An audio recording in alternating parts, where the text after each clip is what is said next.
ஒரு அழகான ராஜ்யத்தில் மக்கள் மீது மிகுந்த அன்பு கொண்ட ராணி மீனாட்சி ஆட்சி செய்து வந்தார். ஒரு நாள் அவர் தன் கோட்டைத் தோட்டத்தில் வாடியிருந்த ஒரு மாமரத்தைப் பார்த்து மனம் வருந்தினார்.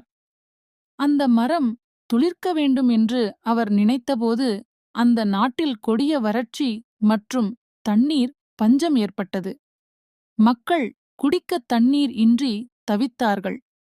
இதைக் கண்ட கருணை உள்ள ராணி தன் தோட்டத்திற்காக வைத்திருந்த அனைத்து தண்ணீரையும் மக்களுக்காகவே திறந்துவிட்டார்.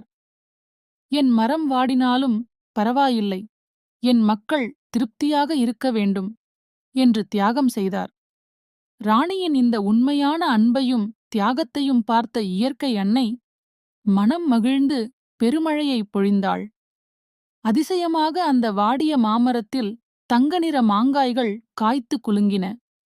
அந்த கனிகள் மக்களின் பசியையும் நோயையும் போக்கியதோடு ராஜ்யம் முழுவதும் செல்வத்தை நிரப்பியது. மற்றவர்களுக்கு உதவும் நல்ல மனம் இருந்தால் நமக்கும் நல்லதே நடக்கும் என்பதை ராணி மீனாட்சி நிரூபித்தார்.